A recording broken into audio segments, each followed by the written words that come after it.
Durant plus de 400 ans du XIVe siècle à la fin du XVIIIe, les francs-maçons, les assassins, le prieuré de Sion et les Templiers existent sous la forme de communautés secrètes et isolées, à l'influence limitée. Jusqu'à ce 1er mai 1776 en Bavière, où la race humaine va connaître ce qui risque d'être son jour le plus sombre.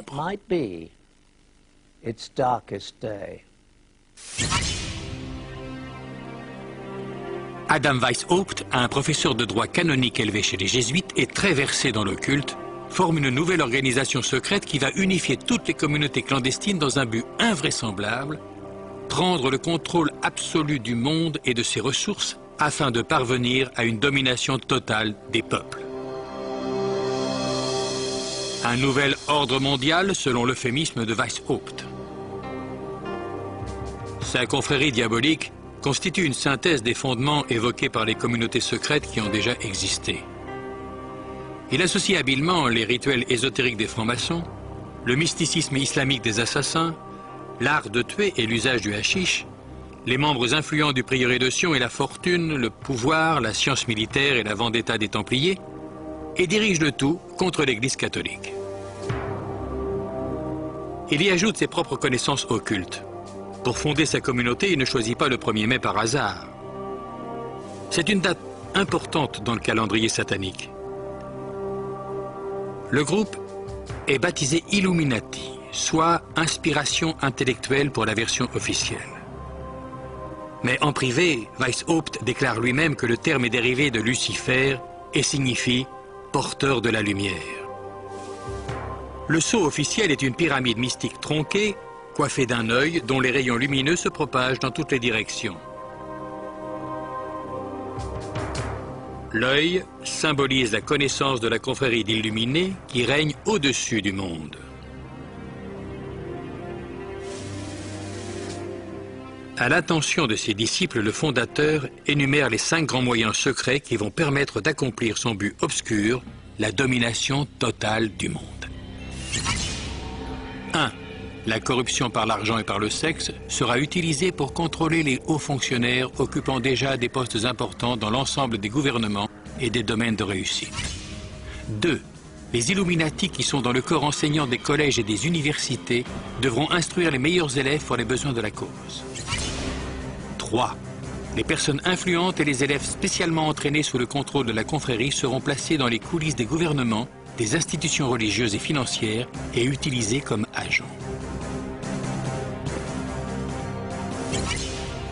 4. La communauté secrète exercera une suprématie absolue sur les médias afin que toute information puisse être orientée de manière à convaincre le grand public qu'un gouvernement mondial unique est la seule solution à nos nombreux problèmes.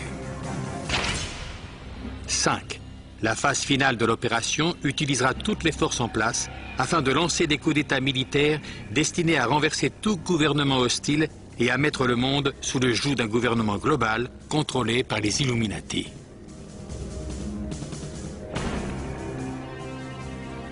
Le groupe d'origine est composé de maçons de 32e degré et se sert de différentes loges maçonniques pour le recrutement et la base du projet. Le franc-maçon de plus haut rang à être recruté est le baron Knigge, un aristocrate du nord de l'Allemagne également connu sous le nom d'Adolphe Francis. Il joue un rôle majeur sur le front maçonnique européen.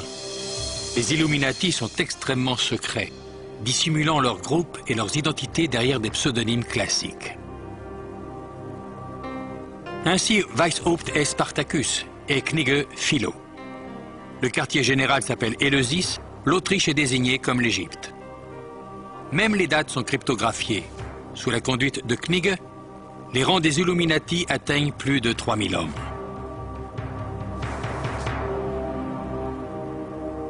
Mais un succès aussi rapide engendre l'opposition, notamment de la part des jésuites qui, dès le début, combattent les Illuminati avant que l'ensemble des prêtres ne deviennent activement leurs ennemis. Dès lors, l'Église catholique mène l'offensive contre la confrérie secrète. L'opposition grandit au point que le gouverneur de Bavière déclare dans un édit de 1784 que les Illuminati représentent une conspiration hors la loi. Un grand nombre de leurs membres est emprisonné et certains, dont Weishaupt, sont bannis du royaume. l'illuminisme et bientôt la franc-maçonnerie sont contraints de quitter la Bavière. À la fin du XVIIIe siècle, les Illuminati semblent avoir été complètement éradiqués.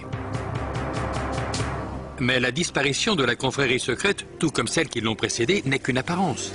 Elle n'a fait que passer dans la clandestinité en prenant le soin d'ajouter un article de plus à sa liste de sombres objectifs, celui d'infiltrer et de faire tomber la religion catholique.